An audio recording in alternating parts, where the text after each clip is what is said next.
APTV journalist 24/7 news channel సమాజ హితం కోసమే మీ ముందుకు వస్తోంది. సత్యాన్నే పలుకుదాం, ధర్మాన్నే ఆచరిద్దాం. Please subscribe our channel. నమస్తే. ఏపీటీవీ జర్నలిస్ట్ సత్యం కోసం ధర్మం కోసం నేను మీ ఆకుల తిరుమలరావు. సమాజంలో పలు కులాలు, తెగలు వంటి ఉండటం అందరికీ తెలిసిందే. ప్రస్తుత కాలంలోనే కాదు, మన భూమి పుట్టుక నుంచి కూడా పలు రకాల తెగలు, వర్ణాలు ఉన్నవి అనే విషయం అందరికీ తెలిసిందే. అటువంటి కుల ప్రాతిపదిక మీదన ఉన్న వర్గాలు ప్రస్తుతం సమాజంలో ఎలాంటి పాత్ర పోషిస్తున్నాయి, అదేవిధంగా రాజకీయాల్లో ఆ కుల ప్రాతిపదిక ఏ రకంగా ఉంది, వాళ్ళు అభివృద్ధి ఎలా చెందారు, ప్రస్తుతం కులం అనే ఒక్క విషయం మీద జరుగుతున్న పరిణామాల గురించి మనతో చర్చించడానికి చరిత్రకారులు, సామాజిక రాజకీయ విశ్లేషకులు శ్రీ చెల్లగట్టు శ్రీకాంత్ గారు మనకి స్టూడియోకి వచ్చున్నారు. స్వాగతం చెల్లగట్టు శ్రీకాంత్ గారు. సమాజంలో ఏ ఏ సందర్భాల్లో ఏ ఏ కులం ఏ రకమైన ప్రాధాన్యత వహించింది, అటువంటి విషయాలపై ఈరోజు మీ విశ్లేషణ ఉండాలని మిమ్మల్ని పిలవటం జరిగింది. ప్రత్యేకించి చూసుకుంటే కాపుల చరిత్ర మీద మీరు అనేక గ్రంథాలు, ఒక గ్రంథం రాశారు, మిగతా కూడా ఇంకా మీ పరిశోధనలు ఇంకా కొనసాగుతున్నాయని అనుకుంటున్నాం. కొన్ని ఈ ప్రత్యేకించి కాపుల చరిత్ర చేసిన మీరు యువ కాపు నాడు అనే సంస్థ కావచ్చు, లేకపోతే కాపుల విభాగం కావచ్చు, దాని పుట్టుపూర్వోత్తరాల గురించి ఒకసారి చెప్తారా? ఎప్పుడు మొదలు పెట్టారు? ప్రత్యేకించి ఈ యువ కాపు నాడు తరపున చేపట్టే కార్యక్రమాల గురించి అవి ఎలా నడుస్తున్నాయి దాని మీద చెప్పండి. ఇక్కడ యువ కాపునాడు ఏర్పాటుకు ముందు 1988లో జూలై 10వ తేదీన కాపునాడు పేరిట మన కృష్ణానది పరివాహక ప్రాంతంలో జరిగినటువంటి 20 లక్షల మంది కులస్తుల సాక్షిగా ఆ రోజు వంగవీటి మోహన్ రంగారావు గారిని రక్షించుకోవాలని జరిగినటువంటి కులస్తుల సామూహిక వేదిక గుండా కాపునాడు అనే టైటిల్ని అనౌన్స్ చేయడం జరిగింది. ఓకే. కాకపోతే ఏంటంటే ఆ టైటిల్ అనౌన్స్ చేయడానికి మిరియాల వెంకట్రావు గారు, ఆకుల శివనాయుడు గారు లాంటివి పెద్దలు మొట్టమొదటి ఒప్పుకోవాలి. వాళ్ళు బలిజ మహానాడు, తెలగ బలిజ మహానాడు, తెలగ బలిజ కాపు మహానాడు, ఇట్లా చాలా ఒక పెద్ద పేరుని వాళ్ళు ప్రతిపాదించుకోవటం జరిగింది. అయితే ఆ కృష్ణానది తీరంలో అంత క్రితం మే 28, 29, 30 ఆ తేదీల్లో తెలుగుదేశం పార్టీ వాళ్ళు మహానాడు నిర్వహించున్నారు. వాళ్ళ పార్టీ తాలూకు కార్యక్రమాన్ని వాళ్ళు వార్షికోత్సవాన్ని నిర్వహించుకోవడంతో ఈలి సత్యనారాయణ గారు, తాడేపల్లిగూడానికి చెందినటువంటి మాజీ మంత్రివర్యులు ఈలి ఆంజనేయులు గారి కుమారుడు, మున్సిపల్ చైర్మన్ ఈలి సత్యనారాయణ గారు, బందరుకు చెందిన చిలంకుర్తి అంబులు గారు, వీరాస్వామి గారు, అంబులు గారు అని పిలుస్తారు. చిలంకుర్తి వీరాస్వామి గారు అలియాస్ అంబులు గారు. అవునండి. అట్లాగే పేర్ని నాని గారు నాన్నగారు పేర్ని కృష్ణమూర్తి గారు. వీళ్ళందరూ ఏం చేశారంటే మహానాడు 4 అక్షరాలు కావడంతో కాపునాడు 4 అక్షరాలు పెట్టేద్దాం అని చెప్పేసి వీళ్ళు ప్రతిపాదించారు. ప్రతిపాదించి దాన్ని బలంగా తీసుకెళ్లారు. బలంగా తీసుకెళ్ళిన తర్వాత బలిజలు అవ్వచ్చు, తెలగలు అవ్వచ్చు, వండర్లు అవ్వచ్చు, వీళ్ళందరూ ఏంటంటే ఆ కాపునాడు అనే ఒక వేదిక క్రిందికి రావాల్సినటువంటి అవసరం ఏర్పడింది. అవునండి. ఏర్పడి ఇది 10 సంవత్సరాల కాలం అయిన తర్వాత యువ కాపునాడు అనే ఒక విభాగాన్ని ప్రారంభించాలని మిరియాల వెంకట్రావు గారు అనుకోవటం. మిరియాల వెంకట్రావు గారు అనుకున్న తర్వాత ఆయన చిత్తూరులో ఒక మహాసభ జరిగింది. ఇక్కడ ఒక చిన్న విషయం ఉండదు. కాపు తెలగ మహాజన సంఘం అనే పేరుని కాపునాడుగా మార్చుకుంటానికి ఒప్పుకున్నారు మొత్తానికి. అందరూ ఒప్పుకున్నారా ఒప్పుకోలేదా అన్నది ఇక్కడ వివాదాస్పదమైనటువంటి అంటే అంశం అండి. దాన్ని ఇక్కడ మనం ప్రస్తావించాల్సినటువంటి అవసరం లేదని నేను అనుకుంటున్నాను. 99లో మీకు ఎన్నికలకు ముందు ఒక బలిజల ఆత్మీయ సమావేశం చాలా పెద్ద ఎత్తున, భారీ ఎత్తున చిత్తూరులో జరిగింది. జరిగిన తర్వాత కొంతకాలం గ్యాప్ తర్వాత వెంకట్రావు గారిని, చిలంకుర్తి అంబులు గారిని వీళ్ళందరినీ నేను కలవటం జరిగింది. నా పీజీ జరుగుతుంది. నా పీజీ పూర్తి అయిపోయి వచ్చింది.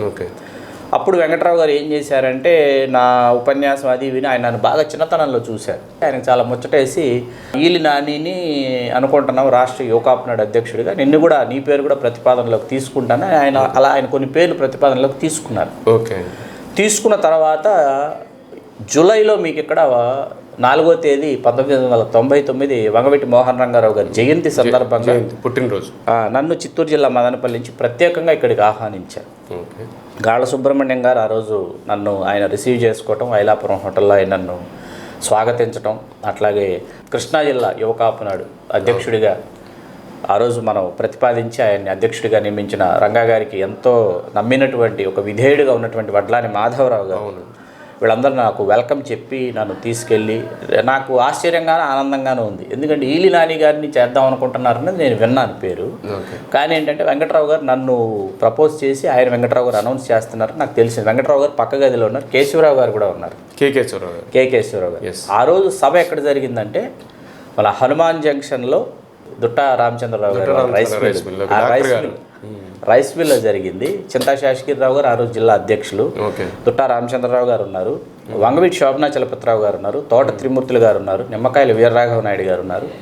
ఆ రోజు దాదాపు 20,000 మంది ఉన్నటువంటి సభలో వంగవీటి శంతన్ కుమార్ అన్నయ్య ఉన్నారు.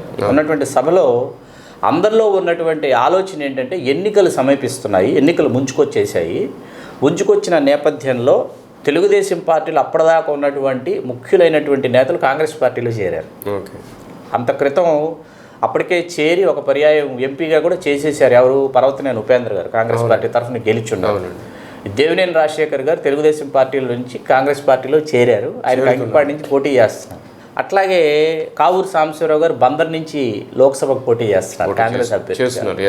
కులస్తుల హృదయాలలో వీళ్ళు ఓడిపోవాలన్న ఒక బలమైనటువంటి కాంక్ష ఉంది. కాకపోతే ఎవరు వ్యక్తపరచలేనటువంటి పరిస్థితి కూడా అక్కడ ఉంది. అటువంటి పరిస్థితుల్లో ఏమైందంటే నన్ను రాష్ట్ర యువకాపునాడు అధ్యక్షుడిగా ప్రతిపాదించి జనమందరూ హర్షాతిరేకాలతో ఆమోదించిన తర్వాత నా ఉపన్యాసం ఇవ్వమని చెప్పి వెంకట్రావు గారు ఆదేశించిన తర్వాత ఆ రోజు నా ప్రసంగంలో నేను ఈ ముగ్గురిని ఓడించమని చెప్పి నేను పిలిపించాను. కావూరు సాంబశివరావు గారిని, దేవినేని రాజశేఖర్ గారిని, పర్వతనేని ఉపేంద్ర గారు ముగ్గురిని ఓడిస్తేనే కృష్ణా జిల్లాలో కులస్తులు ఇక్కడ నిజంగా రాజకీయంగా చైతన్యవంతమైన పాత్ర పోషిస్తున్నట్టు. వాళ్ళు కాంగ్రెస్ పార్టీలో ఉన్నా కూడా, ఎందుకంటే ఇక్కడ కులస్తులు కాంగ్రెస్ పార్టీతో మమేకం అయిపోయి ఉన్నారు. అయినా కూడా మీరు పైగా అప్పటికే మనకి పెద్ద దెబ్బ తగిలింది రంగా గారి అసాసినేషన్ వల్ల. ఏంటంటే దిక్కు తోచని ఒక అయోమయ స్థితిలో కులస్తులు క్రాస్ రోడ్స్లో ఉన్నారు, ఒక జంక్షన్లో ఉన్నారు. అంటే ఎటు మనం దారి ఎటువంటి దిక్సూచి ఎవరు, మన నాయకుడు ఎవరు, అడుగు వేయాలని తెలియనటువంటి ఒక సందిగ్ధ అవస్థలో ఉన్న సందర్భం అది. అటువంటి సందర్భంలో నేను ఇచ్చిన పిలుపు మేరకు ఆ రోజు ఆ తర్వాత జరిగిన ఎన్నికల్లో ఆ ముగ్గురు ఓడిపోవడం జరిగింది. ఇది కులస్తుల విజయం.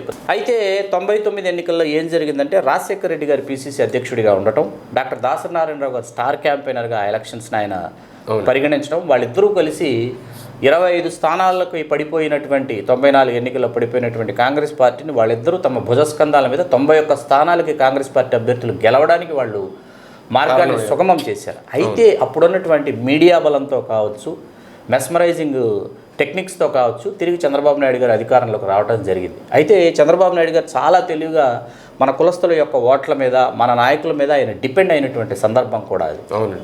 అటువంటి నేపథ్యంలో రాష్ట్ర యువ కాపునాడు పుట్టి, రాష్ట్ర యువ కాపునాడు తన మనుగడని కొనసాగించదలిచినటువంటి సందర్భంలో వడ్లాని మాధవరావు గారు, గుండపు చంద్రశేఖర్ గారు, దావాల గురుకుమార్ గారు, కునుకు రాజశేఖర్ గారు, ఘంటసాల రవీంద్ర గారు, వీళ్ళందరూ కూడా నా టీంలో ఉండేవారు. మేమందరూ చాలా యాక్టివ్ పార్ట్ ఆ రోజు తీసుకుని పోషించడం జరిగింది. రాష్ట్ర వ్యాప్తంగా కమిటీలు వేయడానికి మార్గం సుగమం చేసుకోవడం జరిగింది. అయితే ఈలోపు ఏమైందంటే తెలుగుదేశం పార్టీకి చెందినటువంటి కొంతమంది నాయకులు, అట్లాగే కాంగ్రెస్ పార్టీలో ఉన్నటువంటి కొంతమంది నాయకులు ఎవరికి వాళ్ళు తమను తాము రాష్ట్ర యువ కాపునాడు అధ్యక్షుడనో, లేకపోతే కాపు యువసేనో, లేకపోతే కాపు యువశక్తినో, లెటర్ ప్యాడ్లు, విజిటింగ్ కార్డులు, ఇవి తంపర్లుగా ఇవి పుట్టుకొచ్చేవి. వీళ్ళందరూ మాకు సెక్రటేరియట్లో కనిపిస్తూ ఉండేవాళ్ళు. వీళ్ళు సెక్రటేరియట్లో తప్ప ఇంకెక్కడ కనిపించరు. వీళ్ళ కాన్స్టిట్యున్సీ ఏది, మీ కాన్స్టిట్యున్సీ లెవెల్లో గ్రామ స్థాయిలో కానీ మండల స్థాయిలో కానీ కులస్తుల ఓట్లు వివరాలేంటి, ద్వితీయ శ్రేణి నాయకులు ఎవరు, కార్యకర్తలు, అసలు ఆ పర్టికులర్ పర్సన్స్ అంటే ఆ మనుషులు కాపు కులం వల్ల కాదా అనేది కూడా వాళ్ళకి తెలియకపోవచ్చు. వద్దు, మనం ఆ పూర్వాపరాలకు వెళ్ళాలంటే వాళ్ళు కానీ కాదండి, ప్రజల్లో ఎంతమంది మన కాపులు ఉన్నారని వాళ్ళకి తెలియకపోవచ్చు అంటున్నాను. ఆ పూర్వాపరాలకి వెళ్ళటం ఇక్కడ సమంజసం కాదు. నేను అనేది ఏంటంటే స్వయం ప్రకటిత నాయకులు, లెటర్ హెడ్ నాయకులు, విజిటింగ్ కార్డ్ నాయకులు, వీళ్ళకి గ్రామ స్థాయిలో మండల స్థాయిలో కులస్తుల యొక్క వివరాలు తెలియవు. వివరాలు ఏమీ తెలియదు. నేనన్నది అదే. వివరాలు తెలియకపోవడం పక్కన పెట్టండి, మీ సొంత నియోజకవర్గం ఏదంటే చెప్పరు. మీ సొంత నియోజకవర్గం ఏదంటే చెప్పరు. మాది పలానా జిల్లా అని చెప్తారు తప్ప సొంత నియోజకవర్గం ఏదంటే చెప్పరు. సొంత నియోజకవర్గంలో సామాజిక సమీకరణాలు తెలియనటువంటి వాళ్ళందరూ కూడా రాష్ట్ర నాయకులుగా లెటర్ హెడ్లు, విజిటింగ్ కార్డులు వేసుకుని తిరిగినటువంటి ఒక దురవస్థ. అటువంటి దురవస్థలు ఏంటంటే మిర్యాల వెంకట్రావు గారు ఆయన లెటర్ హెడ్ వెళుతోంది, ఆయన లెటర్ హెడ్ మీద ఒక టాపిక్ టైప్ అయ్యి ఆయన సిగ్నేచర్ చేసి పంపిస్తున్నారంటే సీఎం స్థాయి వాళ్ళు కూడా కొంత ఆలోచించేవాళ్ళు, కొంత బెదిరేవాళ్ళు. ఆ తర్వాత ఏమైందంటే 2002, 2003 ఆ సమయంలో ఇందిరా ట్యాగూర్ సినిమాలు రావటం, చిరంజీవి గారి ప్రభంజనం ఒకటి మొదలవటం, చిరంజీవి గారు ఏదో రాజకీయ పార్టీ పెట్టేస్తారేమో అనుకుని ఒక విచిత్రమైనటువంటి వాతావరణం రావడం, రాజశేఖర రెడ్డి గారి పాదయాత్ర చేయటం, అనూహ్యంగా చంద్రబాబు నాయుడు గారి మీద ఉన్న వ్యతిరేకత, అట్లాగే రాజశేఖర రెడ్డి గారి పాదయాత్ర తిరిగి ఇక్కడ మరీ ముఖ్యంగా గుర్తుపెట్టుకోవాల్సినటువంటి విషయం ఏంటంటే రాజశేఖర రెడ్డి గారి పాదయాత్ర ఎంత ప్రభావితం చేసిందో డాక్టర్ దాసనారాయణరావు గారి నేతృత్వంలోని బస్సు యాత్రలు కూడా మీకు ఆంధ్రప్రదేశ్ మొత్తం చాలా మార్పును తీసుకొచ్చి ఓటర్లని కాంగ్రెస్ పార్టీ వైపు ఆకర్షితులు చేసినటువంటి సందర్భం. చరిత్రలో ఇవి రికార్డు కావన్నమాట. ఇవంతా ఒక వ్యక్తికో ఒక శక్తికో ఆపాదిస్తారు. ఆ తర్వాత రాజశేఖర రెడ్డి గారు ముఖ్యమంత్రి కావడం, ఇవన్నీ మనకు తెలిసిన విషయాలు. ఇక్కడ రాజశేఖర రెడ్డి గారు అనూహ్యంగా ఎవరు ఊహించిన విధంగా కులస్తులకు 6 మంత్రి పదవులు ఇవ్వటం, కులస్తులతో చాలా సఖ్యతగా ఉండటం, ఇవన్నీ కూడా జరిగాయి. ఆ తర్వాత మళ్ళీ రిజర్వేషన్ల అంశం తెర మీదకు రావటం, మనల్ని తిరిగి వెనుకబడిన తరగతుల్లో చేర్చడానికి మిర్యాల వెంకట్రావు గారు, జక్కంపూడి రామ్మోహన్ రావు గారు, కన్నా లక్ష్మీనారాయణ గారు వీళ్ళందరూ కూడా కృషి చేశారు. మరి అటువంటి సందర్భంలో ఈ బీసీ రిజర్వేషన్ కావాలనుకున్న సందర్భంలో మీరు చెప్పే ఈ యువ కాపునాడు ఏ రకమైన పాత్ర పోషించిందండి? ఇక్కడ ఏ రకమైన పాత్ర పోషించింది అనటం ఎట్లా ఉంటుందంటే, మనం జస్టిస్ దాళ్ల సుబ్రహ్మణ్యం కమిషన్కో లేకపోతే ఆ తర్వాత అంత క్రితం మీకు జస్టిస్ పుట్టుస్వామి కమిషన్కో మనం నివేదికలు, మనకు అనంతపురం జిల్లాలో బుట్నా గోపాలకృష్ణయ్య గారి స్వాతంత్ర సమరయోధులు, ఆయన నాయకత్వంలో చాలా కృషి చేసి రాయలసీమ, నెల్లూరు, పార్ట్ ఆఫ్ ప్రకాశం జిల్లాలో బలిజలు ఎంతటి దయనీయమైనటువంటి స్థితుల్లో జీవిస్తున్నారు. జస్టిస్ పుట్టుస్వామి గారు ఉండగా ఈ కులస్తులు ఎటువంటి వ్యాపారాలు చేసుకుంటూ ఎటువంటి జీవిక జీవిస్తున్నారో ఆయనకి ప్రజెంటేషన్ ఇవ్వడం జరిగింది. ఆయన చెల్లించిపోయారు. జస్టిస్ పుట్టుస్వామి కమిషన్ తాలూకు ఆ నివేదిక మొత్తం ఏమైందనేది చంద్రబాబు నాయుడు గారికి ఒక్కరికే తెలుసు అని చెప్పేసి మా ప్రగాఢ విశ్వాసం. బుట్నా గోపాలకృష్ణయ్య గారి కృషి మరువలేనటువంటిది. ఇక్కడ మా తాలూకు కృషి అది. ఆ తర్వాత ఏంటంటే బీసీలలో కలపాలా, కలపకూడదా, కలపచ్చా, కలపడం ఇష్టం లేదా, ఇట్లా ఒక్కొక్క వర్గం ఒక్కొక్క వాదన వినిపించేది. అప్పుడే మీడియా తన ప్రభావాన్ని, తన ప్రభంజనాన్ని మొదలు పెడుతున్నటువంటి సమయంలో ఎలక్ట్రానిక్ మీడియా స్టార్ట్ అయ్యి బాగా ఉధృతంగా ఇంకా పుంజుకుంటున్న సమయంలో ఈ letter head and also visiting card తాలూకు ఎవరైతే నాయకులు ఉన్నారో వీళ్ళు తమని తాము స్వయం ప్రకటిత మేధావులుగా, స్వయం ప్రకటిత నాయకులుగా ప్రకటించుకున్నారో వీళ్ళు ఏం చేస్తారంటే కలపచ్చా, కలపకూడదా, ఎందుకు కలపాలి, ఎందుకు కలపకూడదు, ఒక ప్రాంతంలో కలపాలంటున్నారు, ఒక ప్రాంతం వాళ్ళు కలపకూడదు అంటున్నారని ఈ లేనిపోని వివాదాలన్నింటినీ కూడా వీళ్ళు తెర మీదకి తీసుకొచ్చి సృష్టించారనమాట. అంటే దీని వెనకాల ఏదో బలమైనటువంటి శక్తులు వీళ్ళని పోషించాయి, నడిపించాయి అని అనిపిస్తాయి. వాళ్ళు ఇష్టానికి వాళ్ళు దీనిని ఏం చేశారంటే కుక్కలు చింపిన విస్తరి చేశారు దీన్ని. అంటే ఒక మూడ్లో, ఒక మైండ్ సెట్లో, ఒక వాయిస్తో వెళ్తున్నప్పుడు ఏమవుతుందంటే దానికి ఎప్పుడు బలం ఉంటుందండి. ఇప్పుడు నేను ఒక వాయిస్ వినిపించి ఇంకొక ఆయన ఇంకొక వాయిస్ మరుసటి రోజు వినిపించి ఎల్లుండి ఇంకొక ఆయన వచ్చి ఇంకొక వాయిస్ వినిపిస్తే ఏమవుతుందంటే అది ఇంకా అక్కడ మిర్యాల వెంకట్రావు గారు కూడా ఏం చేశారంటే ఆయన సంయమనం పాటిద్దాం, మనం కొంచెం గ్యాప్ తీసుకుందాం అని చెప్పేసి ఆయన గ్యాప్ తీసుకోవడం జరిగింది. ఇప్పుడు ఎవరి పాటికి వాళ్ళు వచ్చి ఎవరి ఇష్టానుసారం వాళ్ళు ఇక్కడ వాళ్ళ వాదనలు వినిపిస్తున్నప్పుడు ఏంటంటే ఓకే మనం ఆగుదాం, ఆగి వీళ్ళు ఏం చేస్తారో చూద్దామని ఆయన వాళ్ళకి అవకాశం ఇచ్చారు. అదేనండి, అది జరిగింది. తర్వాత మనం ఏదో డెసిషన్ తీసుకుందాం, ఒక ప్రణాళికాబద్ధమైన పాత్ర పోషించాలి కాబట్టి మన ప్రణాళికలు రూపొందించుకుందాం అన్నట్టుగా ఉన్నారు. సరే సార్, ఇప్పుడు మీరు అన్నట్లుగా యువ కాపునాడు అయింది. ఇప్పుడు అదే యువ కాపునాడు రాజకీయాల్లో పోషించిన పాత్ర ఏంటండి?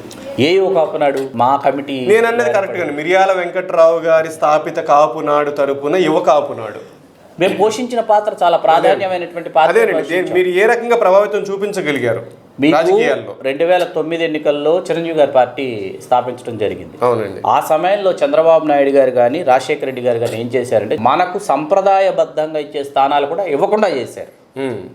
వాళ్ళ వాదన ఏంటి, మీ చిరంజీవి గారు పార్టీ స్థాపించారు కాబట్టి మీరు వెళ్ళి మీరు అక్కడ మీ స్థానాల్ని మీరు తెచ్చుకోండి, మీ స్థానాల్లో మీరు పోటీ చేసుకోండి, మీకు ఒక పార్టీ వచ్చింది కదా అనేది వాళ్ళ వెర్షన్.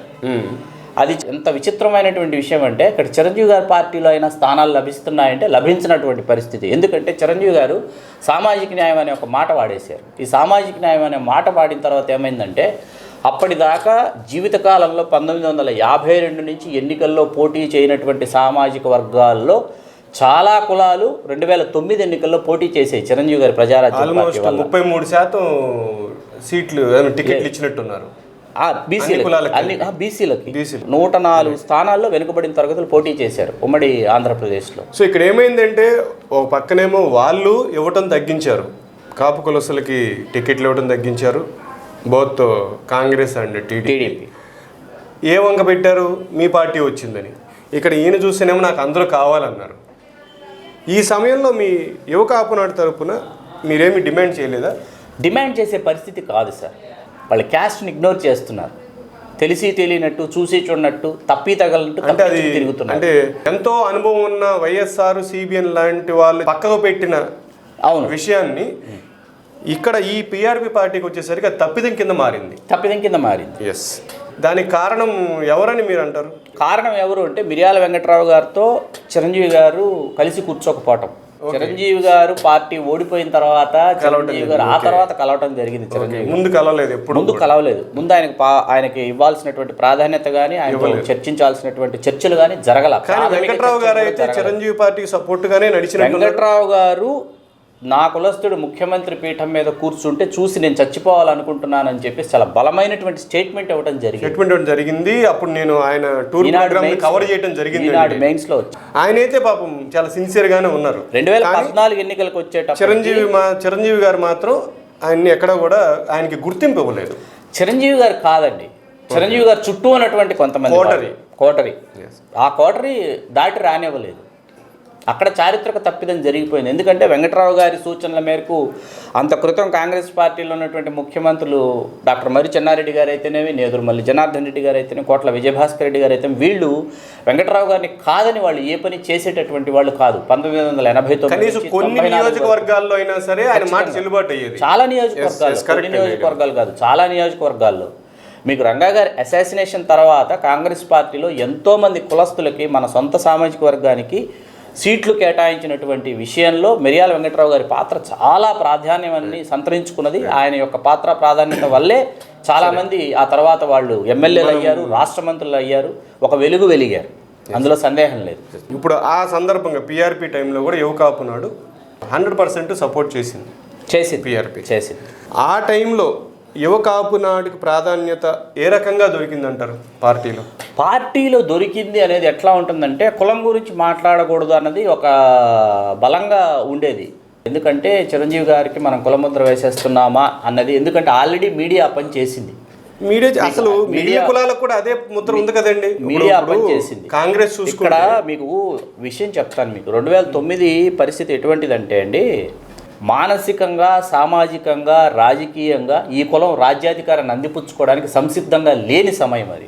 మీరు అన్నది కరెక్టే అండి. కానీ నేను ఏమంటున్నా అంటే 1983లో స్వర్గీయ ఎన్టీ రామారావు గారు పార్టీ పెట్టాలని ఆలోచన ఉన్నప్పుడు అటు సినీ రంగం నుంచి కావచ్చు, రాజకీయ రంగం నుంచి కావచ్చు, మాజీ ఎమ్మెల్యేలు కావచ్చు, కేవలం వాళ్ళ కుల కోటరీ ప్రత్యేకించి పనిచేసింది.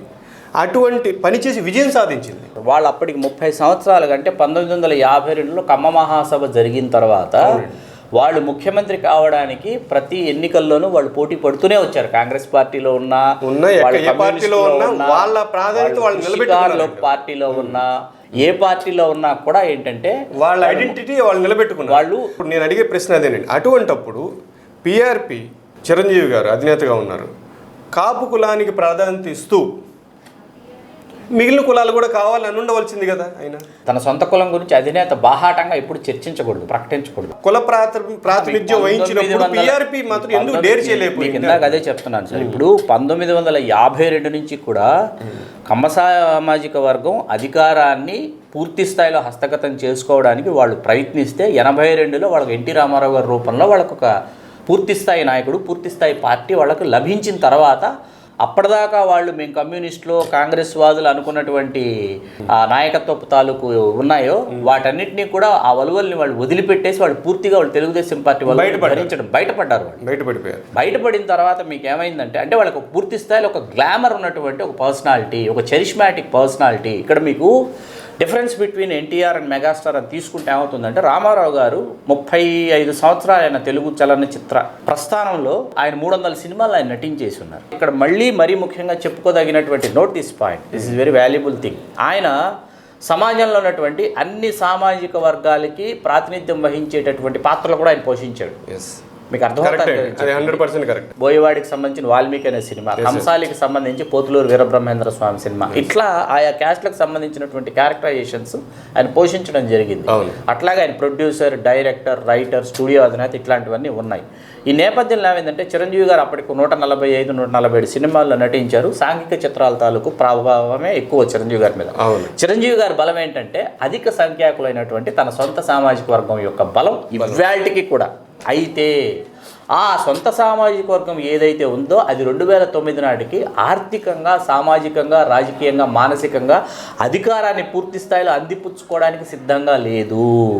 ఇప్పుడు మీరు అన్నట్లుగా పార్టీ బలోపేతం అనే విషయం ఒక పాయింట్ అయితే, పార్టీకి సంబంధించి అధినేతను మనం సింహాసనం మీద కూర్చోబెట్టాలనే జీల్ ఏదైతే తెలుగుదేశం స్థాపితమైనప్పుడు ఉన్నదో అదే జీల్ ప్రజల్లో పెరగటానికి, ఇతర వర్గాల్లో పెరగటానికి యువకాపు నాడు ఏ మేరకు కృషి చేసిందండి? ఖచ్చితంగా ఆ రోజు యువకాపు నాడు దగ్గర ఆయా నియోజకవర్గాలలో ఏ సామాజిక వర్గాలు ప్రభావవంతమైన పాత్ర పోషిస్తున్నాయి, ఏ సామాజిక వర్గాలు ఇప్పటిదాకా ఈ నియోజకవర్గాల్లో ప్రాతినిధ్యం వహించాయి, ఏ సామాజిక వర్గానికి ఈ నియోజకవర్గాన్ని ఈసారి కేటాయిస్తే అది ప్రయోగం అయ్యి ఫలిస్తుంది, లేకపోతే వికటించొచ్చా అని చెప్పేసి ఒక డీటెయిల్డ్ 294 కాన్స్టిట్యుయెన్సీస్ వర్కౌట్ చేసి పార్టీలో ఉన్నటువంటి ప్రముఖులందరికీ స్వయంగా నా చేతిరాతతో ఉన్నటువంటి కాపీస్ నేను స్పైరల్ బైండ్ చేసి మరీ ఇవ్వటం జరిగింది. వీటిని బేస్ చేసుకుని 3 నుంచి 6 నెలల కాలం పాటు పార్టీ నిర్వహణ జరిగింది. ముఖ్య నాయకులు అనుకున్నటువంటి వాళ్ళు. అయితే వీళ్ళకేంటంటే ప్రతి ఒక్కరికి సొంత ప్రయోజనాలు ఉంటాయి, ప్రతి ఒక్కరికి వ్యక్తిగత అజెండా ఉంటుంది. ఇక్కడ మనం చేసినటువంటి పాత్ర ప్రాధాన్యత ఏంటంటే, ఉదాహరణకు దేవరకద్ర అని ఒక నియోజకవర్గం ఉంది మహబూబ్ నగర్ జిల్లా. దేవరకద్రలో యాదవుల శాతం చాలా బలంగా ఉంది, ఇక్కడ యాదవుడికి ఇవ్వాలి అని మేము ప్రపోజల్ పెట్టాం. అట్లాగే మైదుకూరు కడప జిల్లాలో ఉంది. మైదుకూరు ఎప్పటి నుంచో బలిజలు తాము పోటీ చేయాలి, గెలవాలనేటటువంటి అంటే ఒక కాన్షియన్సీలో ఒక పెయిన్ ఉంటుంది సార్. మీకు 2 పార్టీల మధ్య 3వ పార్టీ వచ్చినప్పుడు ఏమవుతుందంటే 2 కులాలు కాకుండా 3వ కులం ఎప్పటి నుంచో పవర్లోకి నేను రావాలనుకుంటున్నటువంటి కులం, లేకపోతే పవర్లోకి నేను రావాలనుకునేటటువంటి ఒక యాస్పిరెంట్ మీకు కొత్తగా పుట్టుకొస్తాడు. మీకు అక్కడ వాడిని మనం గుర్తించాలి. ఇది మీకు 1982లో ఎన్టీ రామారావు గారు అయితేనేమి, నాదెండ్ల భాస్కర్ రావు గారు అయితేనేమి, పర్వతనేని ఉపేంద్ర గారు అయితేనేమి, సిహెచ్ రామోజీరావు గారు అయితేనేమి, వాళ్ళ పెయిన్ని, ఆ యాస్పిరెంట్ని, అక్కడ ఆ కాన్స్టిట్యుయెన్సీలో ఉన్నటువంటి ఆ జీల్ని వాళ్ళు చాలా పర్ఫెక్ట్గా వాళ్ళు పట్టుకున్నారు. ఇక్కడ పర్ఫెక్ట్గా పట్టుకోవాల్సినటువంటి పరిస్థితులు ఏమైందంటే, మీరు ఎవరికి ఇస్తున్నారో, ఎందుకు ఇస్తున్నారో, ఏ సామాజిక సమీకరణాలని అనుసరించి మీరు ఇస్తున్నారో మీకు అర్థం కానటువంటి ఒక కోటరీ మీ చుట్టూ ఉంది. ఇక్కడ రౌండప్ చేసేసారు మిమ్మల్ని, కోవర్ట్ ఆపరేషన్ జరిగింది. సో ఆ లెక్కన మీరు యువకాపు నాడు అధినేతగా ఉన్న మీ రిపోర్ట్ను కూడా క్రెడిటేరియాగా తీసుకోలేదు. ఎట్టి పరిస్థితి తీసుకోలేదు. తీసుకుంటే ఖచ్చితంగా చాలా అద్భుతమైనటువంటి ఫలితాలు వచ్చేవి, అందులో సందేహం లేదు. ఇవాళకి నేను ఘంటాపదంగా చెప్పగలను, ఆ లిస్ట్ ఇప్పటికీ నా దగ్గర ఉంది. ప్రస్తుతం అదే యువకాపు నాడుకు సంబంధించి కార్యకలాపాలు ఏంటి? మీరు ఏ పార్టీ తరపున నడుస్తున్నారు, లేకపోతే ఏ రాజకీయాల్లో ఏ రకంగా మీరు నడుస్తున్నారు? కులపరమైనటువంటి స్టాండ్ తీసుకున్నటువంటి నాలాంటి రచయితలు కావచ్చు, చరిత్రకారులు కావచ్చు, చరిత్ర పరిశోధకులు కావచ్చు, సామాజిక రాజకీయ విశ్లేషకులు కావచ్చు, లేదా నా కులం తరఫున ఈ కులానికి నేను ప్రాతినిధ్యం వహిస్తున్నాను నా గొంతుకు వినిపించడానికి అన్న ఒక స్టాండ్ తీసుకున్న తర్వాత పార్టీలకు అతీతంగానే నేను పనిచేయాలి. పార్టీ స్టాండ్ తీసుకోకూడదు. పార్టీ స్టాండ్ ఏ రోజైతే తీసుకుంటామో ఆ రోజు ఇతర పార్టీల వాళ్ళని మా కులానికి ఈ స్థానం కేటాయించుని అడిగే హక్కును మనం కోల్పోతాం. ఈ మధ్యకాలంలో మీకు ఒక దృష్టాంతం జరిగింది మా రాయలసీమ జిల్లాలో. మీకు మొన్న మేయర్ ఎన్నికలు జరిగిన తర్వాత మన గుంటూరు కావటి శివనాగ మనోహర్ నాయుడు గారికి మేయర్ స్థానాన్ని ఇవ్వడం జరిగింది. అట్లాగే బీసీ కోటాలో విజయనగరం మేయర్ స్థానాన్ని వెంపటాపు విజయలక్ష్మి గారికి వాళ్ళు కేటాయించడం జరిగింది. చాలా సంతోషించదగ్గ విషయం, ఆహ్వానించదగ్గ పరిణామం. వాళ్ళకి మా హృదయపూర్వక శుభాకాంక్షలు తెలియజేస్తున్నాం. రాయలసీమకు వచ్చేటప్పటికి అనంతపురం మేయర్ స్థానాన్ని మన కులస్తుడైనటువంటి మహాలక్ష్మి శ్రీనివాసులు గారికి కేటాయించేటటువంటి పరిస్థితి, పూర్తి స్థాయిలో మార్గం సుగమం అయిపోయినటువంటి పరిస్థితుల్లో, అంటే 3 రోజుల తర్వాత ఆయన మేయర్గా ప్రకటించబోతున్న సందర్భంగా కొంత ఆలస్యం అవ్వగానే ఒక రాజకీయ పార్టీకి చెందినటువంటి మన కులస్తులు అదే పనిగా మహాలక్ష్మి శ్రీనివాసులు గారికి ఎందుకు మేయర్ ఇవ్వరని చెప్పి ముఖ్యమంత్రి గారిని ఛాలెంజ్ చేస్తూ వాళ్ళు సోషల్ మీడియాలో వాళ్ళు కొన్ని పోస్టులు పెట్టి చాలా అభ్యంతరకరమైనటువంటి విధంగా అదే వాళ్ళకి నెగిటివ్ కింద పరిణమించింది అంటారు. ముఖ్యమంత్రి గారు కానీ ముఖ్యమంత్రి గారి కోటరీలో ఉన్నటువంటి వాళ్ళు ఏం చేశారంటే, మనం ఆయనకి ఇద్దాం అనుకుంటున్నాము, మనం అనౌన్స్ చేసే లోపు ఎందుకు ఇవ్వరు అని చెప్పి, పైగా అడుగుతున్నది సొంత పార్టీలో ఉన్న ఈ సామాజిక వర్గం వాళ్ళు అడగటంలా, వేరే పార్టీలో ఉన్నటువంటి వాళ్ళు చాలా అభ్యంతరకరమైనటువంటి పదజాలాన్ని వాడుతూ రాయలసీమ సోషల్ మీడియాలో వైరల్ చేశారు, ఖబర్దార్ అని చెప్పేసి. ఇట్లా అడ్రస్ చేసిన తర్వాత ఏమవుతుందంటే అసలు మనం ఏమి ఇవ్వకముందే ఖబర్దార్లు అంటున్నారు, ఇస్తే ఇంకేం ఖబర్దార్లు వినాల్సి వస్తుందో. ఈసారికి అనంతపురం పక్కన పెట్టి వేరే సామాజిక వర్గానికి, అక్కడ మన తర్వాత ఎవరున్నారంటే ముస్లిం మైనార్టీలు ఉన్నారు. ముస్లిం మైనార్టీలకు మేయర్ ఇచ్చి మహాలక్ష్మి శ్రీనివాసులు గారిని కూడా తప్పించి మన వాళ్ళలోనే వేరొకరికి డిప్యూటీ మేయర్ ఇవ్వడం జరిగింది. అంటే మన అవకాశాలు మనమే ఇదే విషయానికి వస్తున్నాను. ఇది భస్మాసుర హస్తం లాంటిది. ఇదే విషయానికి వస్తున్నాను. అంటే నేను ఇక్కడ నా పాయింట్ ఏంటంటే అర్థమైందండి, మీరు పార్టీలో ఉంటే పార్టీ స్టాండ్ తీసుకుంటే మీరు పార్టీలోనే ఉండండి, ఆ పార్టీలో ఉండి ఆ పార్టీలో మీరు జర్నీ చేయండి, తప్పు కాదు అది. మీరు ఇంకొక పార్టీ, అది అధికారంలో ఉన్న పార్టీ కావచ్చు లేదా ప్రతిపక్షంలో ఉన్న పార్టీ కావచ్చు, వాళ్ళని మా వాళ్ళకి ఎందుకు ఎవరు అని ఆ పార్టీ వాళ్ళని అడిగే హక్కు మీకు లేదు. వాళ్ళ సిద్ధాంతాల ప్రకారం వాళ్ళు వెళ్తారు, మనం డిక్లేర్ చేయలేము కదా. అది ఇదే విషయమే నేను ఒక ప్రశ్న అడుగుతాను. ఇదే ఇక ఒక పార్టీ అనే విషయం కాదు, మీరు అన్నారు సోషల్ మీడియాలో.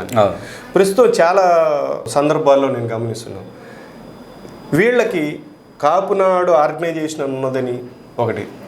ఉన్నదని విషయం తెలియని వాళ్ళు ఉన్నారు. కనీసం వెంకటరావు గారి స్థాపితమైన ఈ యువ కాపునాడు అధ్యక్షుల వారు పలానా సంవత్సరం నుంచి పనిచేస్తున్నారు, ఆయన బయోడేటా ఇది, మన కులం కోసం కష్టపడతాను తెలియకుండానే ఊరికనే ఒక కామెంట్, మన కులం వాళ్ళకి వచ్చే పదవినే రానికుండా ఈ పరిస్థితి తీసుకురాలేరు, వచ్చేదాన్ని కూడా చెడగొట్టే పరిస్థితి, సొంత కులపోళ్ళనే తిట్టే పరిస్థితి ఈ సామాజిక మాధ్యమాల్లో ఎక్కువగా వస్తుంది. ఎందుకనండి వీళ్ళకి దిశానిర్దేశం చేయలేమండి. ఎందుకంటే ఇప్పుడు ఇవాళ టెక్నాలజీ పెరిగిపోయిన తర్వాత వీళ్ళకి మూలాలు తెలియదు, చరిత్ర తెలియదు. రాబోతున్నటువంటి మన చరిత్ర గ్రంథం త్వరలో విడుదల కాబోతుంది. ఈ గ్రంథానికి సంబంధించి మనం 1952 నుంచి 2019 వరకు elected MLAs, MPs, MP Rajya Sabha, Lok Sabha, everything, each and every photograph collect చేయడం, వాళ్ళ హిస్టరీస్ కూడా కలెక్ట్ చేయడం జరిగింది. ఈ నేపథ్యంలో కొన్ని నియోజకవర్గాలకు సంబంధించి కొంతమంది ఆ శాసనసభ్యుల గురించి వాళ్ళ వివరాలు కావాలని చెప్పి ఆయా నియోజకవర్గాల్లో చాలా అత్యుత్సాహవంతులుగా తిరిగేటటువంటి కొంతమంది నాయకులు మేము ఆ నియోజకవర్గాల్లో ఆ జిల్లాలో చెప్పేటటువంటి వాళ్ళకి ఫోన్లు చేసి వాళ్ళని పలానా మీ నియోజకవర్గంలో పలానా 2 సార్లు ఎమ్మెల్యే చేశారు, వారు మనవారు, వారి ఫోటో కావాలి, వాళ్ళ ఇంటికి వెళ్తారా, వాళ్ళ ఫోటో దొరుకుతుందంటే ఆయన ఎమ్మెల్యే చేశారా, ఆయన పేరేంటి అని ఆ నియోజకవర్గాల్లో ఉన్న వాళ్ళు చెప్పిన తర్వాత చాలా అదే ఇక్కడ ప్రశ్న. కనీసం వీళ్ళకి సపోజ్ యువ కాపునాడు ఆఫీసు నెల్లూరులో ఉందో లేకపోతే విశాఖపట్నంలో ఉందో విజయవాడలో ఉందో తెలియదండి వీళ్ళకి. మన కులమే అనుకున్నప్పుడు మన కులపు వాళ్ళకి మనమే విలువ ఇవ్వనప్పుడు చాలా వదరబోతున్నాం. అంటే ఒక వేదిక మీద జరుగుతున్నటువంటి కార్యకలాపాలని దగ్గర నుండి పరిశీలించడం కానీ, ఆ వేదిక దగ్గరకు వచ్చేసి ఆ వేదిక ద్వారా మనం పోరాటం చెయ్యొచ్చు అని చెప్పేసి ఒక ప్రణాళిక వేసుకోవడము, ఒక అంచనాకు రావడము లేకుండా. ఎందుకని లేకుండా పోతుందండి అసలు? టెక్నాలజీ అండి. ఈ టెక్నాలజీ వల్ల ఏమైందంటే ఇవాళ మీరు ఇంట్లో ఉన్నారు, నేను ఎవరి పేర్లు నేను ప్రస్తావించదలుచుకోలేదు. ఇక్కడ ఏమవుతుందంటే మీరు ఇంట్లో కూర్చొని మీకు చాలా తీరిక ఉంది, చాలా ఓపిక ఉందండి. ఆ ఓపికతో మీరు ఏం చేస్తున్నారంటే మీరు ఏం కామెంట్ చేస్తున్నారో, మీరు ఎవరికి కాంప్లిమెంట్ ఇస్తున్నారో మీకు అర్థం కావట్లా. మీ వ్యక్తిగత అభిప్రాయాన్ని మీరు వ్యవస్థాగతంగా మీరు రుద్దేస్తున్నారు తీసుకొచ్చి. అదే నిజం అన్నట్టుగా చేస్తున్నారు. అదే 4 సార్లు చెప్తే ఏమవుతుంది, గోబెల్స్ లాగా మీకు అబద్ధం నిజమైపోతుంది. ఈ అబద్ధం నిజమైపోతే ఏమైపోతుందంటే కొత్త నాయకులు వీళ్ళందరూ సోషల్ మీడియాలోనే ఉంటారు. కొంతమంది ఉన్నారు, నాకు ఇప్పటికీ అర్థం కాదు, వీళ్ళేంటి పుణ్యక్షేత్రాలకు తిరుగుతూ ఉంటారు. తప్పు కాదండి, నేనే వెళ్తాను. అక్కడ ఉన్నటువంటి మ్యూజియంస్, అక్కడ ఏ రాజు ఎప్పుడు ఏ శాసనం వేశాడు, ఇదంతా it's different kind of matter. వీళ్ళు ఏం చేస్తారంటే వెళ్ళి ఇవాళ నేను ఎక్కడ భోజనం చేశా, ఇక్కడ పలానా సోదరుడు నాకు షెల్టర్ ఇచ్చాడు, ఇవాళ బస్సు ఎక్కిచ్చాడు, ట్రైన్ ఎక్కిచ్చాడు, గుళ్ళో దర్శనానికి తీసుకెళ్ళాడు, ప్రసాదం బాగుంది, అవసరం తీర్చాడు. ఇవన్నీ ఏంటంటే ఇట్స్ టోటల్లీ పర్సనల్ ట్రిప్. ఈ పర్సనల్ ట్రిప్ ఏమవుతుందంటే ఒక బ్యానర్ కింద ఉంటుంది, కమ్యూనిటీ యాక్టివిటీకి సంబంధించినటువంటి బ్యానర్ కింద దీన్ని పోస్ట్ చేస్తారు. ఇది ఎట్లా ఉంటుందంటే చాలా హాస్యాస్పదమైన విషయం. దీనివల్ల కులానికో లేకపోతే సమాజానికి ఏ ఉపయోగపడిందంటే ఏ ఉపయోగం లేదు. ఇట్స్ ప్యూర్లీ పర్సనల్ ట్రిప్ అన్నమాట. ఇక్కడ నేను ఇటువంటి వాళ్ళని నేను విజ్ఞప్తి చేస్తున్నా. విజ్ఞప్తి ఏంటంటే మీ నియోజకవర్గం ఏది, మీ నియోజకవర్గంలో మీ వార్డులో అయినా మీరు ఎలక్షన్ చేయగలిగినటువంటి శక్తి మీకుందా? వార్డు మెంబర్గా గెలిపించేటటువంటి ఎంతమంది ఓటర్లు ఉన్నారో మీకు తెలుసా? దయచేసి మీరు ఆ కైండ్ ఆఫ్ థింకింగ్ మీకు ఎప్పుడైతే వస్తుందో అట్లాగే మీరు చేసిన సేవ ఏంటి, మీరు బ్రాండ్స్ గా రూపాంతరం చెందగలరా, ఎంటర్ప్రెన్యూర్స్ గా రూపాంతరం చెందగలరా, ఎంటర్ప్రెన్యూర్స్ గా రూపాంతరం చెంది బ్రాండ్స్ గా రూపాంతరం చెందినటువంటి మన వాళ్ళ గురించి అసలు మీకు ఏమైనా అవగాహన ఉందా? అటువంటి సక్సెస్ఫుల్ పర్సనాలిటీస్ మీరు ఎప్పుడైనా మీట్ అయ్యారా? అదే మన కులంలో ఉన్న పేదలకు మీరు చేసిన సహాయం ఏంటి, వాళ్ళకు చేసిన సహాయం ఏంటి? అట్లాగే ఆయా రంగాల్లో వివిధ రంగాల్లో విశేష కృషి చేసిన విశిష్ట వ్యక్తులు ఈ జాతిలో చాలా మంది ఉన్నారు. వాళ్ళందరినీ కూడా రేపు మన పుస్తకం ద్వారా, మన గ్రంథం ద్వారా వాళ్ళందరినీ కూడా రేపు ఫోటోగ్రాఫ్స్తో సహా వాళ్ళందరినీ కూడా రేపు మనం పరిచయం చేయబోతున్నాం. పైగా ఇక్కడ ఇంకొక ముఖ్యమైన విషయం ఏంటంటే వీళ్ళందరూ కూడా, ఇది మన చర్చలో అసందర్భమైనప్పటికీ యువ కాపునాడు రిలేటెడ్ కాబట్టి మాట్లాడుతున్నాను, జనసేనకు సపోర్ట్గా మాట్లాడుతున్నారు. ఈ సంస్కారం లేని మాటలు, సొంత కులపు వాళ్ళనే పేటీఎం బ్యాచ్లని డబ్బులు తీసుకుని పనిచేస్తున్నారా అంటే వీళ్ళొక్కళ్ళే నిజమైన సేవకుల? కులంలో సంబంధించిన మిగతా ఏ ఒక్క వ్యక్తి కూడా అందరూ కూడా పేటీఎం బ్యాచ్ల కిందే జమ కడతారు వీళ్ళని. ఎందుకని ఇప్పుడు ఇది జనసేనకి ఎంత ప్రమాదకరంగా పరిణమిస్తుంది? ఇప్పుడు ఇక్కడ జనసేన అనేది ఒక రాజకీయ పార్టీ.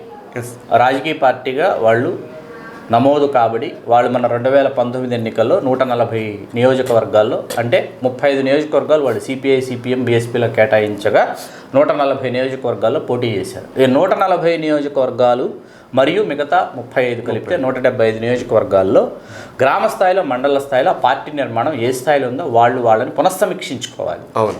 ఇప్పుడు గెలిపించుకుందాం అనుకుని లేకపోతే జనసేన పార్టీకి పనిచేయమని చెప్పిన చాలామంది హైదరాబాద్లోనే ఉన్నారు. For your kind information. అవునండి. వీళ్ళు హైదరాబాద్లో సోషల్ మీడియాలో, వాట్సాప్ గ్రూపుల్లో, ఫేస్బుక్లో రేపు ఎన్నికలంటే ముందు రోజు హైదరాబాద్ నుంచి బయలుదేరిన చాలా మంది నాకు తెలుసు. ప్రత్యేకంగా వ్యక్తిగతంగా నాకు తెలుసు. రేపు ఎన్నికలంటే ఈవేళ బయలుదేరినటువంటి వాళ్ళు నాకు చాలా మంది తెలుసు. క్షేత్రస్థాయిలో పని చేయటం మాత్రం వీళ్ళ వల్ల కాదండి.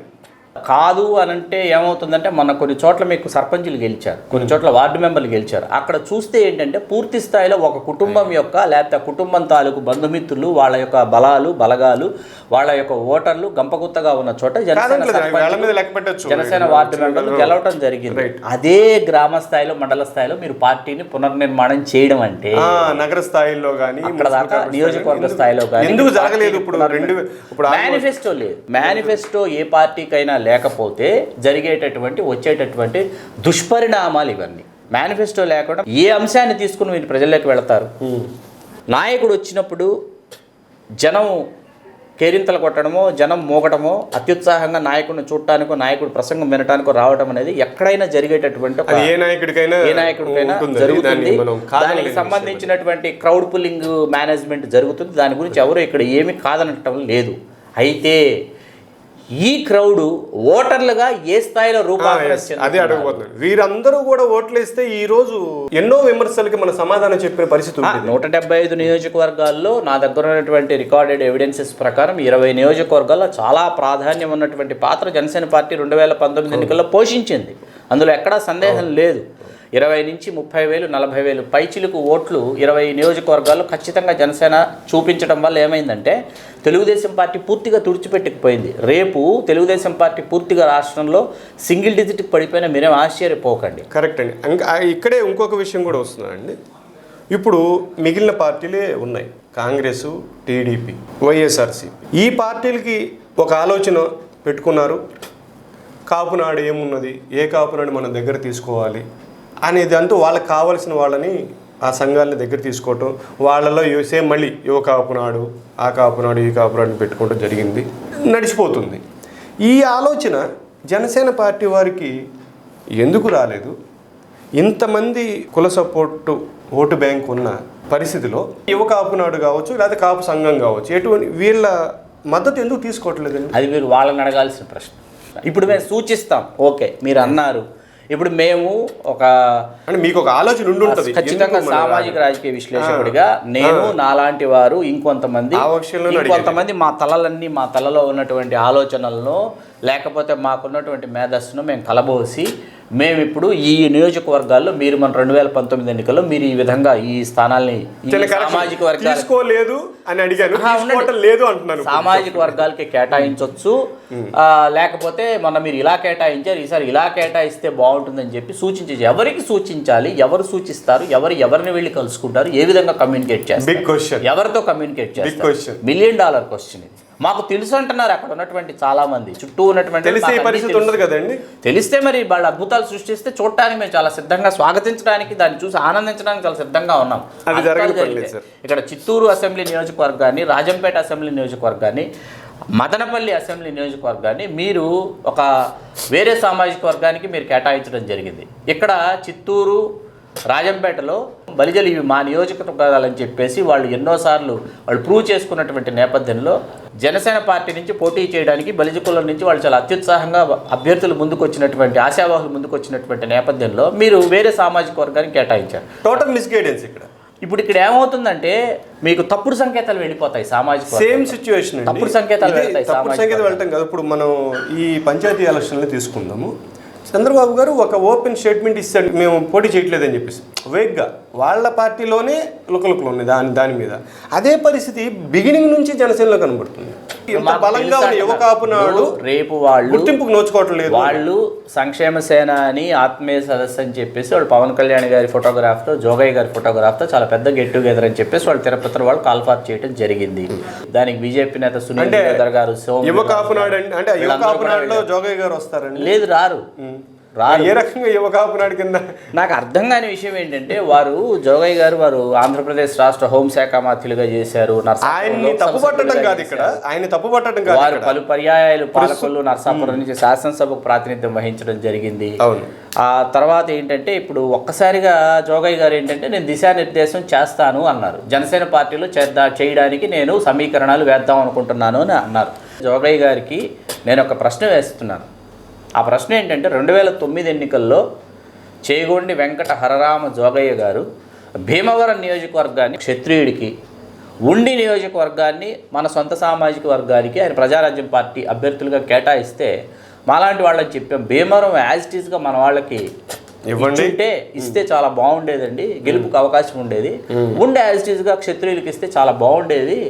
మీరు రివర్స్ చేశారు. ఈ రివర్స్ చేయడం వల్ల ఏమైందంటే ఆయన ఏమన్నారంటే కాంగ్రెస్ మనవాడికే ఇచ్చింది, టీడీపీ మనవాడికే ఇచ్చింది, మధ్యలో రాజుగారు గెలిచేస్తారు భీమవరంలో, ఉండిలో అటు రాజుగారు ఇటు రాజుగారు, మధ్యలో మనవాడు గెలిచేస్తారు. ఈ ఒక్క పాయింటే ప్రతి పార్టీలోనూ కొన్ని సందర్భాల్లో విని విసిగెత్తిపోతుందండి. ఇప్పుడు అక్కడ సేమ్ కులపు వాళ్ళు రెండు పార్టీల వాళ్ళు ఇచ్చారు, మనం మన కులపు వాళ్ళకి ఇవ్వచ్చు, ఓపైనా పర్వాలేదు. విచిత్రమైన విషయం ఏంటంటే భీమవరం నియోజకవర్గంలో 55,000 ఓటర్లు మన వాళ్ళు ఉన్నారు. అవునండి. 15,000 దాకా క్షత్రియులు ఉన్నారు. క్షత్రియులు బలంగా ఉన్నటువంటి, కానీ ఉండిలో ఆల్మోస్ట్ ఎక్కువ మంది క్షత్రియులు ఉన్నారు. ఉన్నారు లేదని నేను చెప్పట్లా. అక్కడ ఏంటంటే మీకు మిగతా సామాజిక వర్గాల యొక్క ప్రభావం కూడా చాలా ఉంటుంది, దాని పరిగణలోకి తీసుకోవాలి మీరు. What is the second next, what is the third next అంటే 1, 2, 3, 4 నేను ఇచ్చినటువంటి చార్ట్స్ మీకు ఎట్లా ఉంటాయంటే 294 కాన్స్టిట్యున్సీస్ ఇచ్చా రోజులు. అట్లా మీకు ఎట్లా ఉంటుందంటే మీరు జిల్లాలో ఆ నియోజకవర్గం తీసుకుంటే ఫస్ట్, సెకండ్, థర్డ్, ఫోర్త్ 1, 2, 3, 4 ప్లేసెస్లో ఏ క్యాస్ట్ ఉన్నాయి, అసలు ఈ 4 క్యాస్ట్ల నుంచి ఒక్కసారైనా ఒక్కడైనా ఎమ్మెల్యే అయ్యా లేడా అనేది మళ్ళీ మీకు పక్కన ఇవ్వడం జరుగుతుంది. రైట్ అండి. ఈ 4 కులాల నుంచి కాకుండా వేరేవాడు అయ్యాడంటే ఇక్కడ ఏం జరుగుతుందని అది ఆలోచించాలి. ఆలోచన చేయవలసిన స్క్రూటినీ కానీ చర్చ కానీ ఆ మేధో మదనం కానీ ప్రజెంట్ కొన్ని పార్టీల్లో కొరవడిని అని మనం చెప్పొచ్చు. యువ కాపునాడు గురించి మాట్లాడుకుంటూ, కాపుల గురించి మాట్లాడుకుంటూ మీరు 2016లో కాపుల చరిత్ర మీద ఒక గ్రంథం రాశారు. అవును. దాని మీద కొన్ని విమర్శలు వచ్చినాయి, కొన్ని గట్టిగా అడగచ్చు. దానికి మీ సమాధానం ఏంటంటారు? సార్, ఇప్పుడు ఏ రచయిత అయినా, ఏ పరిశోధకుడైనా, ఏ చరిత్రకారుడైనా తప్పు చేశాడు అంటే దాని అర్థం ఏంటంటే అతను పని చేస్తున్నాడని అర్థం. మీకు వచ్చినటువంటి విమర్శలు దేని గురించి వచ్చాయి అంటే వీరపాండ్య కట్టబ్రహ్మణ గురించి వచ్చింది. అంత క్రితం ఆ కట్టబ్రహ్మణ గారి గురించి ఏం జరిగిందంటే కొన్ని పుస్తకాలలో కొంతమంది చరిత్రకారులు కావచ్చు, కొంతమంది రచయితలు కావచ్చు, వీరపాండ్య కట్టబ్రహ్మణ బలిజ కులానికి చెందినవాడై ఉండవచ్చు, వీరు బలిజలే అయి ఉండవచ్చు అని చెప్పేసి వాళ్ళు రచన చేయడం జరిగింది. వాటిని పరిగణలోనికి తీసుకుని వీరపాండ్య కట్టబ్రహ్మణ మనవాడే అయి ఉంటాడు అని చెప్పేసి అత్యుత్సాహంతో నేనే కాదు, నాకంటే ముందు రాసిన వాళ్ళు కావచ్చు, నా తర్వాత కూడా కొంతమంది వీరపాండ్య కట్టబ్రహ్మణని బ్రహ్మన్న అండి బొమ్మన అండి, దాని తెలుగులో బ్రహ్మన్న అంటాం, అక్కడ బొమ్మన అంటారు.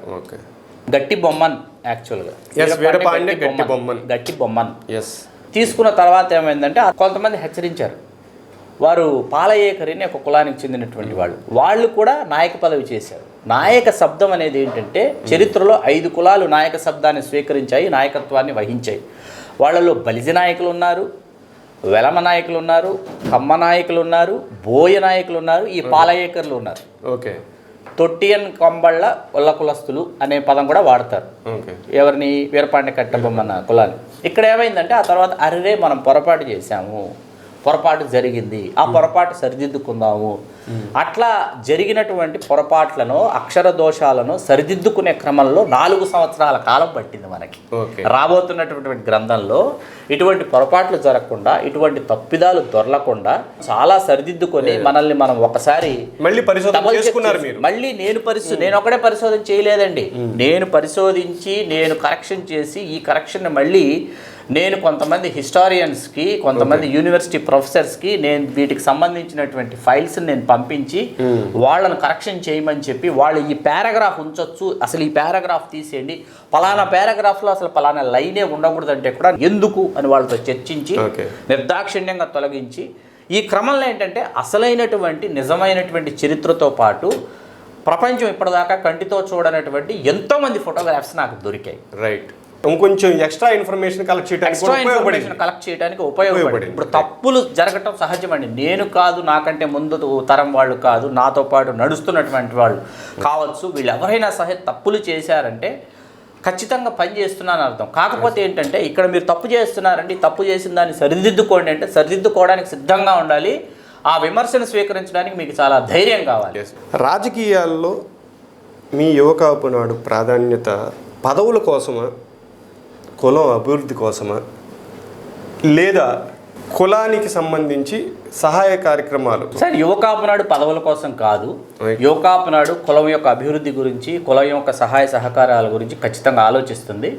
అట్లాగే APTA, American progressive Telugu association ఇటీవలి కాలంలో తెలుగు రాష్ట్రాల్లో ఉన్నటువంటి మన విద్యార్థులకి స్కాలర్షిప్లు అందించారు. సుబ్రహ్మణ్యం గారు చాలా, అవును, ఇప్పుడు సుబ్రహ్మణ్యం గారు, అంతక్రితం నటరాజు ఇల్లూరు గారు, అంతక్రితం సమ్మెట ప్రసాద్ గారు, అట్లాగే ఇంకా గోపాల్ గూడపాటి గారు, ఇంకా చందు శ్రీనివాసరావు గారు అనేసి వీళ్ళందరూ కూడా వాళ్ళ వంతు ప్రాధాన్యత గల పాత్రను వాళ్ళు పోషించడం జరిగింది.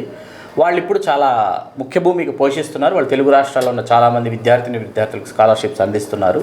ఇట్లా ఒకరు కాదు, అందరూ కదిలి వస్తున్నారు. అంత క్రితం మనకు కృష్ణా జిల్లాలో ఎవరికి తెలియనటువంటి విషయం ఏంటంటే Kapu officials and professionals association, KOPA 1997 నుంచి ఆల్మోస్ట్ 22 సంవత్సరాల పాటు వరుసగా ప్రతి సంవత్సరం పేద విద్యార్థులకి స్కాలర్షిప్లు ఇస్తూ వస్తుంది. ఇప్పటికి సుమారు 2 కోట్ల రూపాయల స్కాలర్షిప్లు కోపా అందించడం జరిగింది. కృష్ణా జిల్లా విజయవాడలో ఆవిర్భవించినటువంటి కోపా తాలూకు స్కాలర్షిప్ల కార్యక్రమం తెలుగు రాష్ట్రాల్లో ఉన్నటువంటి చాలా జిల్లాల్లో చాలా మందికి స్ఫూర్తిని కలిగించి వాళ్ళు కూడా officials and professionals association start చేసి స్కాలర్షిప్లు ఇవ్వడం జరుగుతూ వస్తుంది. ఎవరి స్థాయిలో వాళ్ళు సహాయ కార్యక్రమాలు చేస్తున్నారు. ఇండస్ట్రియలిస్టులు కావచ్చు, ఎంటర్ప్రెన్యూర్స్ కావచ్చు, బిజినెస్ పీపుల్ కావచ్చు, వీళ్ళందరూ కూడా ఏంటంటే బ్యాక్ ఎండ్లో ఉండి కమ్యూనిటీ నెక్స్ట్ లెవెల్కి రావడానికి, కమ్యూనిటీ గ్రో అవ్వడానికి వాళ్ళ వంతు కృషి వాళ్ళు చేస్తున్నారు. వాళ్ళ వంతు వాళ్ళు వెనుదనుగా నిలుస్తున్నారు. వాళ్ళందరికీ ప్రతి ఒక్కరికి హృదయపూర్వక కళాభివందనాలు ఈ ఇంటర్వ్యూ ద్వారా నేను తెలియజేస్తున్నాను. ఒక కుల సంస్థగా లేదా కుల అనుబంధ సంస్థగా ఉన్న మా యువకాపు నాడు రాజకీయాల్లో బలమైన శక్తిగా తయారవ్వాలని, తప్పకుండా కులంతో సంబంధం లేకుండా మన తెలుగు జాతికి పలు గుర్తింపు కార్యక్రమాలు చేపట్టాలని కోరుకుంటూ ఈ చర్చకు వచ్చినందుకు చాలా నమస్కారం, ధన్యవాదాలు సార్. సంతోషం, thank you. Please subscribe our channel.